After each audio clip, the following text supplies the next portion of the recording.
प्यारे बच्चों, आज हम सीखेंगे संख्या पद्धति की प्रश्नावली 1.2। देखिए, अपरिमेय संख्या।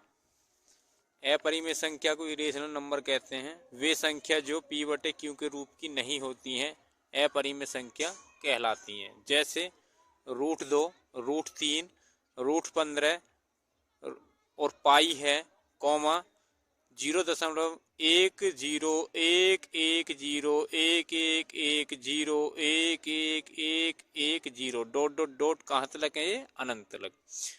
इस तरीके के नंबर सब अपरिमेय संख्या कहलाती है। ठीक है, अब आ जाइए वास्तविक संख्या। इंग्लिश में कहते हैं इसको रियल नंबर लाइन। वास्तविक संख्या रेखा, रियल नंबर लाइन। देखिए, संख्या रेखा को ही वास्तविक संख्या रेखा कहते हैं। जो संख्या रेखा होती है उसे ही हम वास्तविक संख्या रेखा कहते हैं। यह परिमेय तथा अपरिमेय दोनों संख्याओं से मिलकर बनी हुई होती है। जैसे कि माइनस अनंत dot dot dot -3 -2 -1 0 +1 +2 +3 dot dot dot plus अनंत। ठीक है, इस तरीके से इसी में ही परिमेय संख्या आ जाती है। परिमेय संख्या होती है p बटे q के रूप की, तो 0/1 है, कॉमा -2/3 है, कॉमा 5/7 है। और अपरिमेय संख्या भी इसी के अंदर आ जाती है, वास्तविक संख्या रेखा में ही। तो अपरिमेय संख्या पाई का मान होता है 3.14, जो इस संख्या रेखा पर स्थित होता है। 3.14 यहाँ पर होएगा। ठीक है, इसके समथिंग। और जैसे ही √2 है, √2 का मान कितना होता है, 1.414। ठीक है, जो संख्या रेखा पर स्थित होता है। और √3 है अपरिमेय संख्या, तो √3 का मान होता है 1.732 डॉट डॉट डॉट।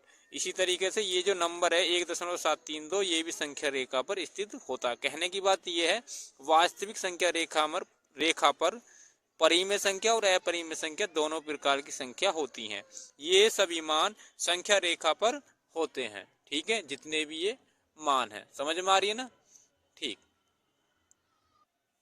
आइए बच्चे आगे का देखते हैं। उदाहरण नंबर 3 है तुम्हारी किताब का। संख्या रेखा पर √2 का स्थान निर्धारित करना है। तो सबसे पहले हमें एक पैमंची लेनी पड़ेगी, या पैमंची ले लो, या इस तरीके का कोई जिसपे संख्या लिख रही हो, इस तरीके का वो ले सकते हो तुम। ठीक है, तो हम एक लाइन काटेंगे। ठीक है, जिसमें सेंटीमीटर लिखे हुए हैं इसके अंदर। तो इस लाइन को काटेंगे।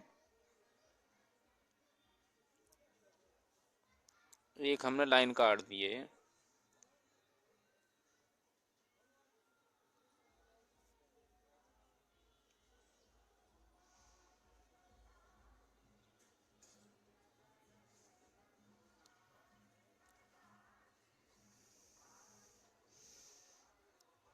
ठीक, ये लाइन कट गई हमारी। ठीक है, और इसमें क्या करेंगे, सबसे पहले इसमें नंबर डाल देंगे। ठीक है, इसी तरीके से कितनी कितनी दूरी पर है, सेंटीमीटर के हिसाब से इनके नंबर डाल देंगे, एक एक सेंटीमीटर के हिसाब से।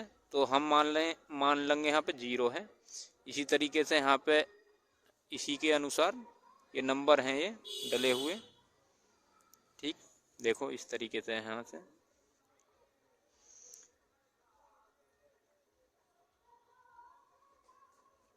1 2 3 4 5 6 7 और 8, इस तरीके से। तो हमने मान लिया यहाँ पे 0 है, फिर 1 है, 0 1 2 3 4 5 और 6। ठीक है, इनके को जाएंगे तो -1 आएगा, -2 आएगा। ठीक, अब सबसे पहले करना क्या है, इसमें हमको एक चांदा लेंगे। ठीक, और चांदे को 1 पे रख के, जहाँ ये 1 है, ठीक, उसको 90 डिग्री का कोण बना देंगे। तो चांदा जहाँ पे है एक संख्या पर रखेंगे इसको, और इस लाइन पर लाना है इसको, और 90 डिग्री पे एक लाइन डॉट बिंदु लगा देंगे। ठीक, और इसको आपस में मिला देंगे। फिर इससे ये 90 डिग्री की लाइन बन जाएगी चांदी की सहायता से। समझ में आ रही है ना बात। ठीक, अब करना क्या है, अब 1 सेंटीमीटर की इसमें प्रकार में जो है पेंसिल लगा कर 1 सेंटीमीटर की दूरी भर लेनी है, या 1 इकाई की दूरी। तो 1 इकाई की दूरी भर रहे हैं हम इसमें, या 1 सेंटीमीटर की दूरी ले रहे हैं। तो हमने 1 सेंटीमीटर की दूरी ली है।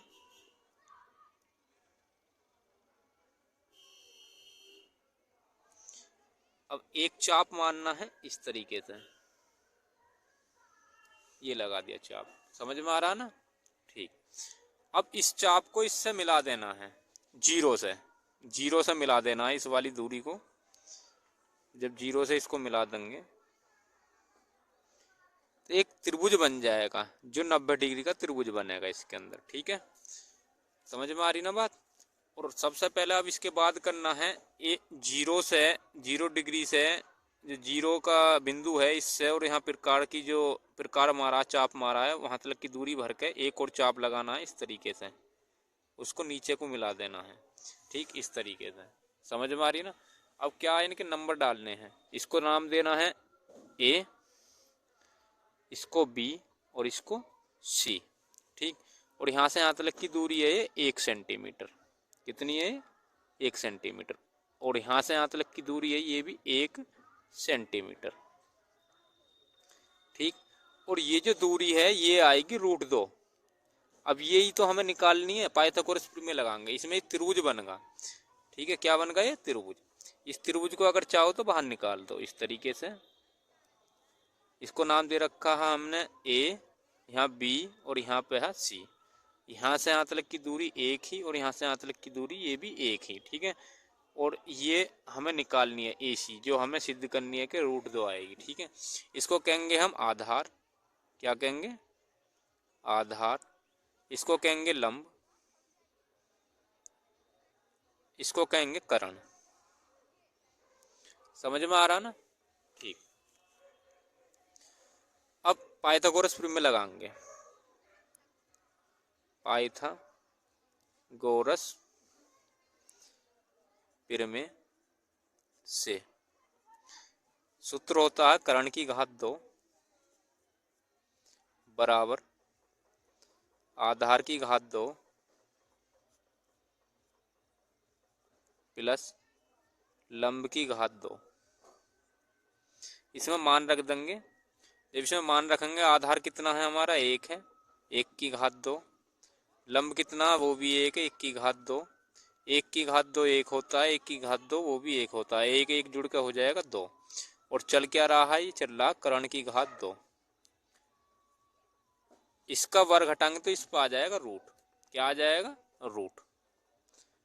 तो कर्ण हटा, इसका वर्ग हटाया, कर्ण को ही हम क्या कह रहे हैं यहाँ पे, AC कह रहे हैं। क्या कह रहे हैं, AC। AC का जो मान है वो आ जाएगा √2। यही हमने सिद्ध कर लिया। ठीक है, इतना ही आएगी इसकी वैल्यू, तो होगा ये आंसर। समझ में आया ना। ठीक,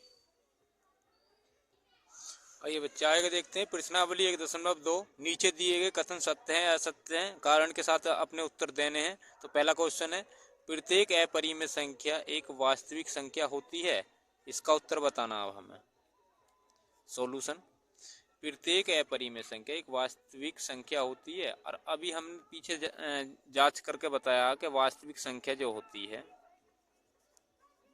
वास्तविक संख्या, उसमें -अनंत से +अनंत तक की संख्या आती है, जिनमें बटे वाली भी संख्या होती है। ठीक है, और परिमेय, और इसमें अपरिमेय संख्या जो बात कर रहे हैं, इसमें पॉइंट वाली भी नंबर सब आएंगे। ठीक है, अपरिमेय संख्या की बात कर रहे हैं, अपरिमेय संख्या वो होती है √2, √3 इस तरीके की। ठीक है, तो इसका मतलब ये जो वास्तविक संख्या अपरिमेय संख्या होती हैं, अब इसको बताना है ये सत्य है। क्या है, ये सत्य है, ये होती हैं। ठीक है, जितनी भी अपरिमेय संख्या हैं वो वास्तविक संख्या होती हैं। जितनी भी अपरिमेय संख्या हैं वो क्या है, वास्तविक संख्या होती हैं। अपरिमेय संख्या जितनी भी हैं वो वास्तविक संख्या होती हैं। ठीक, समझ में आ गई बात। आइए बच्चे इसका दूसरा भाग देखते हैं। दूसरा जो सेकंड भाग, संख्या रेखा का प्रत्येक बिंदु रूट एम के रूप का होता है जहां एम एक प्राकृतिक संख्या है। अब हमें इसका उत्तर बताना है। जितनी भी संख्या रेखा पर जो हैं बिंदु हैं वो रूट एम के होते हैं। संख्या रेखा पर बात करें और एम एक प्राकृतिक संख्या, कहिए संख्या रेखा पर तो क्या आते हैं, माइनस के भी बिंदु आते हैं। संख्या रेखा होती है 0, 1, 2, इस तरीके से प्लस अनंत होता है इसमें, इंगे को जाएंगे -1, -2 और माइनस अनंत होता है। इसका मतलब संख्या रेखा पर तो माइनस की भी संख्या होती हैं। और जबकि इसने कहिए प्रश्न में कि एम एक प्राकृतिक संख्या, तो एम हम ले सकते हैं 1, 2, 3 इस तरीके से ले सकते हैं। ठीक है, और इसमें तो माइनस की भी संख्या है, तो इसका मतलब ये गलत बात है। ठीक है, तो क्योंकि इसमें माइनस की भी आ रही हैं और इसमें सिर्फ प्राकृतिक संख्या की बात करी है। संख्या रेखा पर माइनस की भी संख्या आती हैं, इसलिए क्या है ये असत्य है। क्या है ये असत्य। समझ में आ रही है ना बात, क्योंकि इस पर ऋणात्मक संख्या भी होती हैं। आ जाइए अगले क्वेश्चन पे। इसका तीसरा भाग है, प्रत्येक वास्तविक संख्या एक अपरिमेय संख्या होती है। तो प्रत्येक वास्तविक संख्या अपरिमेय संख्या होती है, ये गलत है। वास्तविक संख्या अपरिमेय संख्या नहीं होती, जबकि अपरिमेय संख्या वास्तविक संख्या होती है। ठीक है, तो ये गलत है।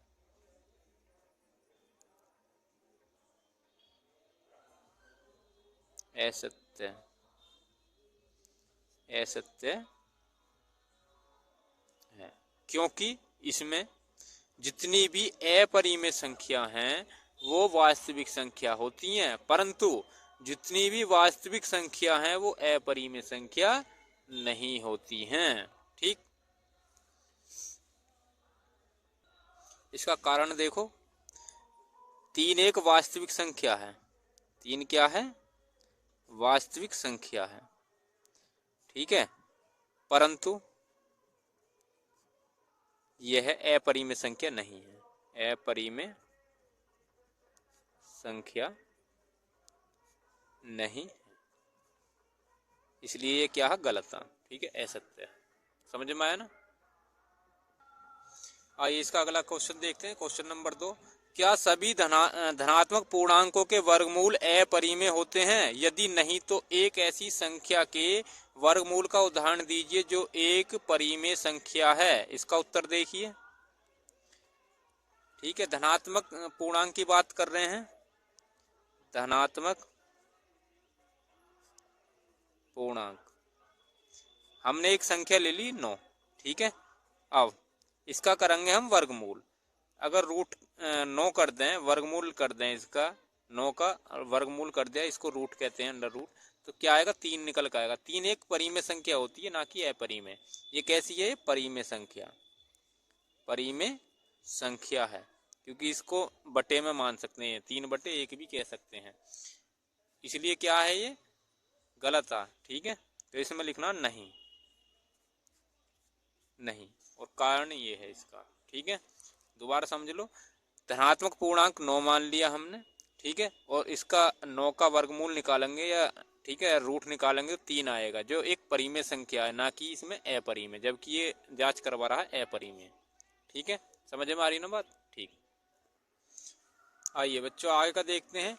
प्रश्न में कह रहा दिखाइए कि संख्या रेखा पर √5 को किस प्रकार निरूपित किया जा सकता है।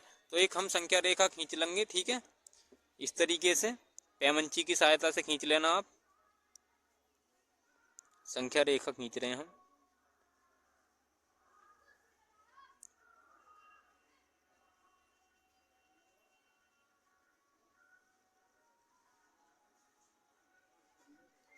ठीक, अब इसमें करना क्या है, इसमें बिंदु मानने हैं, सेंटीमीटर के हिसाब से पॉइंट मानने हैं। ठीक है,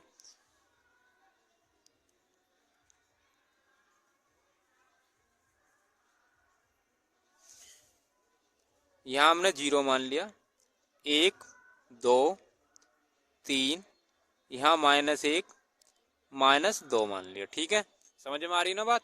ठीक, अब इसमें करना क्या है, एक चांदा लेना है और चांदे से 2 सेंटीमीटर पे, ठीक है, 90 डिग्री का कोण बना देंगे 2 सेंटीमीटर पे, जहाँ पे भी 0 से 2 सेंटीमीटर मिलेगा। और इसको देखना है चांदे से जो दूरी है, ये वाली जो ब्लैक वाली लाइन है वो बराबर होनी चाहिए, ठीक है, नीचे वाली लाइन और ऊपर वाली लाइन। और 90 डिग्री का कोण बनाएंगे इस पर।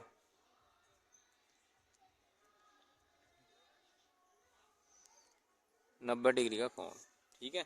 इस लाइन को इससे मिला देंगे 2 से, ठीक। ये 90 डिग्री की लाइन बन गई है, ठीक। इसमें करना क्या है, हमें एक पैमंची से और प्रकार में 1 सेंटीमीटर की दूरी भरनी है, ठीक है। तो हम पहले ही दूरी भर रहे हैं। ये 1 सेंटीमीटर की चाप है यहाँ पे जो है, तो 1 सेंटीमीटर की हम दूरी भर रहे हैं, 1 इकाई भी कह सकते हो आप। और इससे दो जो पॉइंट है 2 सेंटीमीटर का, इससे एक चाप मार देंगे प्रकार के माध्यम से, ठीक है। समझ में आ रही है, ठीक। अब इसको इससे मिलाना है, ठीक है। तो ये हमने पहले ही मिला रखा है, तो मिलाने की जरूरत भी ना है, ठीक। ये मिला भी रखा हमने। अब ये 0 है, इस 0 से इसको मिलाना है, 0 से, और इस वाली जहाँ ये चाप लगा है इसको एक दूसरे को मिलाना है। तो एक त्रिभुज बन जाएगा। जो त्रिभुज बनेगा वो 90 डिग्री का बनेगा। कितने का बनेगा ये, इसके बीच में 90 डिग्री का, ठीक। अब यहाँ से यहाँ तक की जो दूरी है वो कितनी है, 2 सेंटीमीटर की। कितने की है, 2 सेंटीमीटर की। और इसमें अब इसमें जो करना है हमें प्रकार के माध्यम से, इस 0 से लेके और ये जो चाप लगाया था इसको दूरी भरनी है और एक चाप मारना है इस तरीके से। समझ में आ रही है, ठीक। अब इसमें देखो यहाँ से यहाँ तक की दूरी 2 सेंटीमीटर और यहाँ से यहाँ तक की दूरी कितनी है, 1 सेंटीमीटर है। कितनी है, 1 सेंटीमीटर, ठीक। और ये जो दूरी है ये वाली 0 से और यहाँ तक की जो दूरी है √5 आएगी। कितनी आएगी, √5। इसको नाम देंगे ए, इसको नाम देंगे बी, इसको नाम देंगे सी। इसमें एक त्रिभुज बन जाएगा। क्या बन जाएगा, त्रिभुज। इस त्रिभुज को बाहर निकाल लेंगे। तो एक त्रिभुज बना इस तरीके से। 0 नहीं है, यहाँ ए मान लो, ए है ये, यहाँ बी है और यहाँ पे सी माना हमने। तो ये 2 है यहाँ पे ए का। अब ये हमें निकालना है, तो ये क्या होगा, आधार होगा। क्या होगा, ये आधार। ये क्या होगा, लंब होगा। और ये हमें कर्ण है जो हमें निकालना है, कर्ण कितना है, ठीक है। अब इसको हम देखो निकाल रहे हैं पाइथागोरस प्रमेय से। पाइथागोरस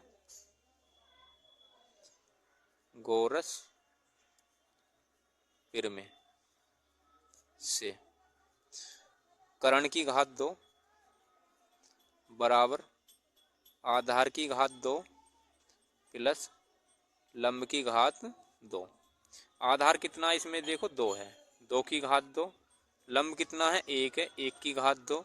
2 की घात 2 4 होता है, प्लस 1 की घात 2 1 होता है। 4 और 1 जुड़ के 5 हो जाएगा।